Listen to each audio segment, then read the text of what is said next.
José agradeceu em nome de todos a confiança que David demonstrará ao pôr-nos ao corrente destes pormenores e, em compensação e suplicando-lhe que mantivesse a boca fechada, confirmou as notícias do Zebedeu sobre a traição de Judas. Mas a nossa conversa viu-se subitamente interrompida por uma crescente agitação entre os discípulos que perambulavam pelo jardim. André precipitou-se para nós, lançando-nos no grito.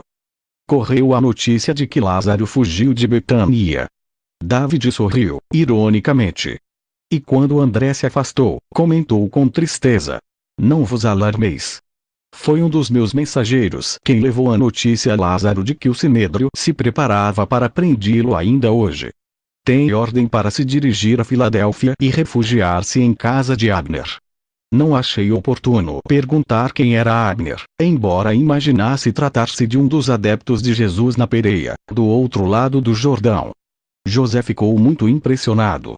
Considerava muito o ressuscitado e, ao conhecer o sucedido, começou a avaliar, em toda a sua dimensão, a gravíssima resolução de Caifás e dos seus sacerdotes de prender o mestre.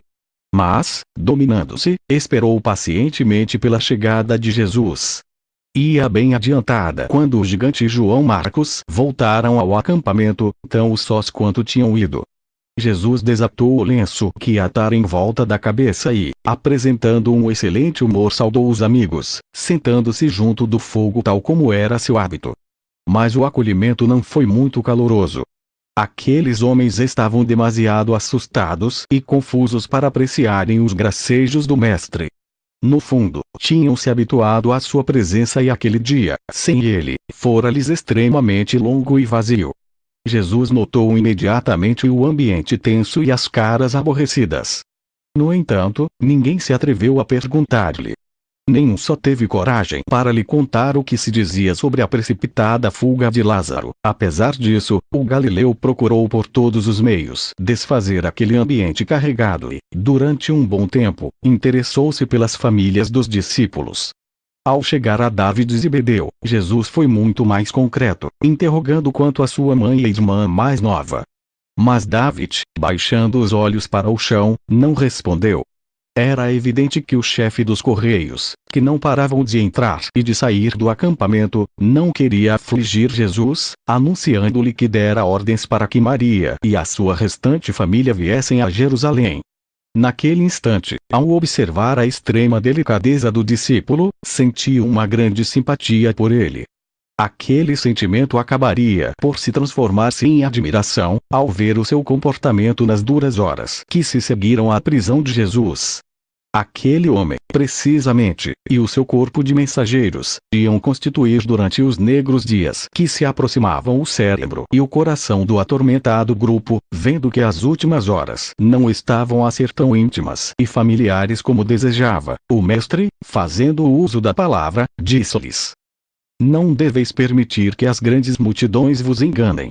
As que nos ouviram no templo e pareciam acreditar nos nossos ensinamentos, essas, precisamente, escutam a verdade superficialmente.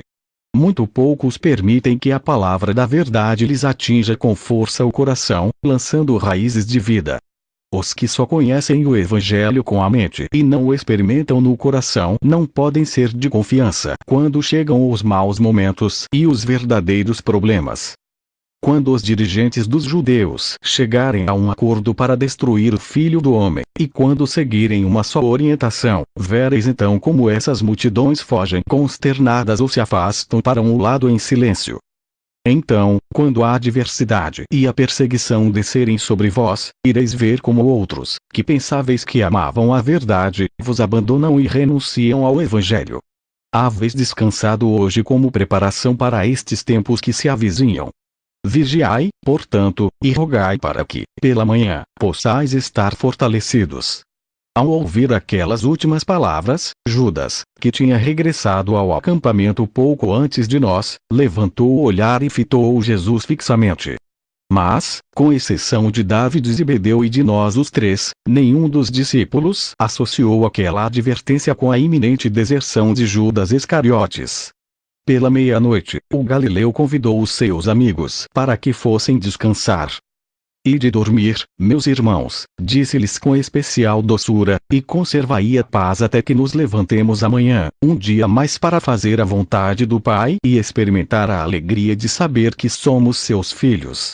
6 de abril, quinta-feira passada à meia-noite, 1 a 1, os discípulos foram se levantando e abandonando o fogo. Enquanto procuravam refúgio nas tendas ou se enrolavam nos seus mantos, junto do muro de pedra, André tratou de designar o primeiro turno de guarda, 2 homens armados com espadas. Um postou-se a sul, à entrada do jardim, e outro a norte, nas proximidades da gruta. A rendição seria de hora a hora. Mas Jesus não se moveu. Sentado a 1,5 metros da fogueira e de costas para o olival, permaneceu uns minutos com o olhar fito nas ondulantes e vermelhas línguas de fogo, que soltavam fagulhas por causa de alguns troncos um pouco mais úmidos que os restantes. Não tardou que ficasse só, na frente dele com a fogueira, como única testemunha, quase muda, do que ia ser a minha terceira e última conversa com o Mestre. Os seus braços descansavam sobre as pernas, cruzadas uma sobre a outra. O Nazareno abrira as mãos, recolhendo calor nas palmas.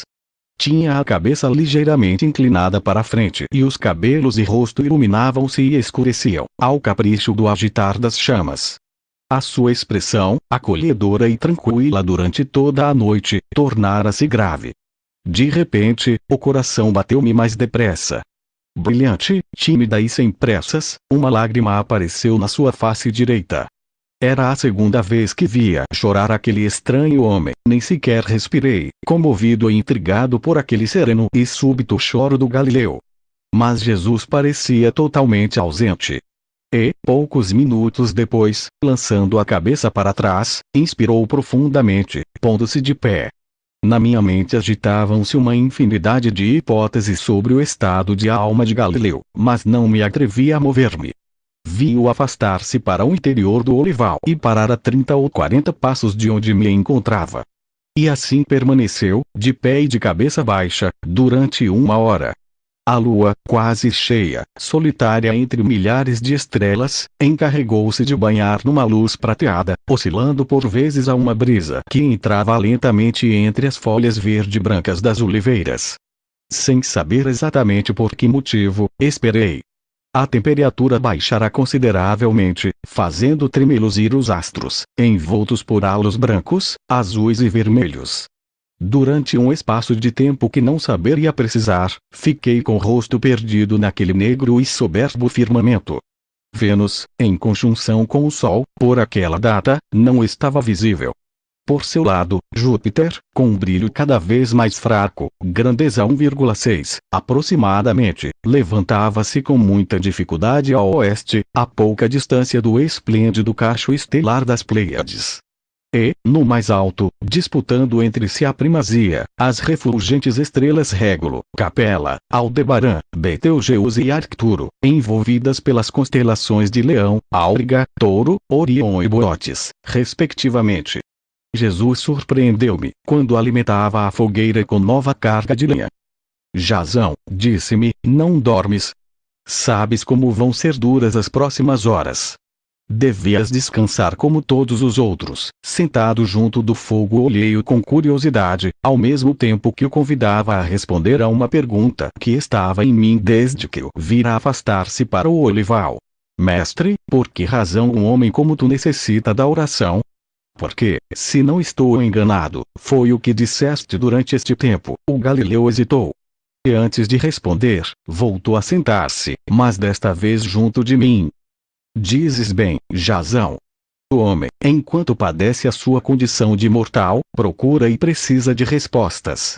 E em verdade te digo que essa sede de verdade só meu Pai a pode serenar. Nem o poder, nem a fama, nem sequer a sabedoria, conduzem o homem ao verdadeiro contato com o reino do Espírito. É pela oração que o homem procura aproximar-se do infinito. O meu espírito começa a estar aflito e também eu necessito do consolo de meu Pai. Será que a verdadeira sabedoria está no reino de teu Pai? Não, meu Pai é a sabedoria. Jesus acentuou a palavra é com uma força que não admitia qualquer discussão. Então, se eu rezar, posso saciar a minha curiosidade e iluminar o meu espírito? sempre que essa oração nasça realmente no teu espírito. Nenhuma súplica recebe resposta, se não vier do espírito. Em verdade te digo que o homem se engana quando tenta canalizar a sua oração e os seus pedidos para o benefício material próprio ou alheio.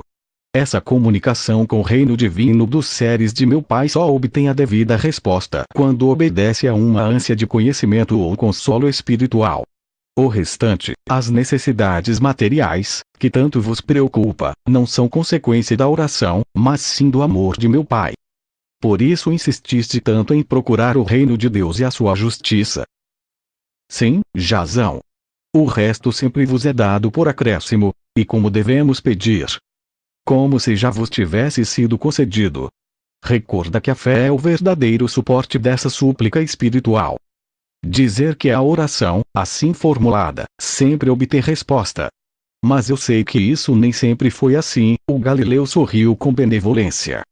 Quando as orações provêm, em verdade, do espírito humano, por vezes são tão profundas que não podem receber resposta enquanto a alma não entra no reino de meu Pai. Não compreendo. As respostas, não o esqueçais, sempre consistem em realidades espirituais. Se o homem não alcançou o grau espiritual necessário e aconselhável para assimilar esse conhecimento emanado do reino, dever esperar, neste mundo ou noutros, até que essa evolução lhe permita reconhecer e compreender as respostas que, aparentemente, não recebeu no momento do pedido. Isso explicaria aquele angustioso silêncio que em certas alturas parece constituir a única resposta à oração. Sim,